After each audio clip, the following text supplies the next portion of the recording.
ya Afrika Mashariki, na hizi ni habari za sasa za Uamuzi Radio. Jina langu. Kaunti ya Nyandarua inaomboleza kifo cha aliyekuwa naibu mwenyekiti wa afya Bell Wahito. Akizungumza na vyombo vya habari hii leo, spika wa kaunti hiyo amesema kuwa kiongozi huyo alihusika katika ajali mwendo wa saa 6 usiku wa kuamkia leo.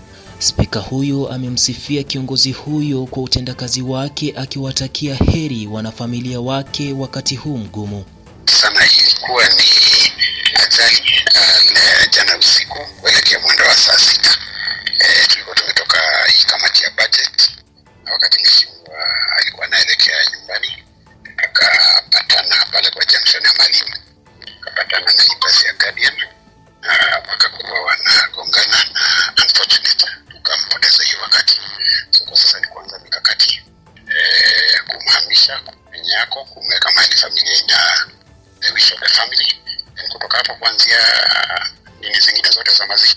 Na wananchi katika wodi ya Andu, eneo bunge la Magarini katika kaunti ya Kilifi, wakashifu vikali kisa cha mwanamume mmoja kuaga dunia baada ya kukatwa na upanga usiku wa kuamkia leo. Wakiongozwa na Thomas Karisa, wamesema hatua hiyo ni kinyume na sheria na hakuna haja ya Wizara ya Usalama kuanzisha uchunguzi dhidi ya kisa hicho. Tukisonga mbele ni kwamba kiongozi wa chama cha Wiper Kalonzo Musyoka amesisitiza kuwa siku ya Jumatano itakuwa ni mapumziko ili kuwakumbuka walioaga dunia wakati wa maandamano nchini.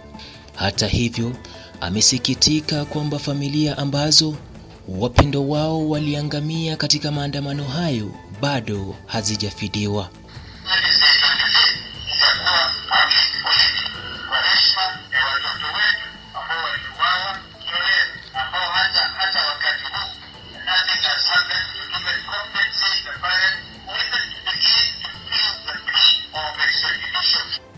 Maafisa wa polisi katika kaunti ya Trans Nzoia wanachunguza kifo cha mwanamke mmoja baada ya kuuliwa na mwanamume aliyedaiwa kuwa dereva wa teksi mjini Nairobi.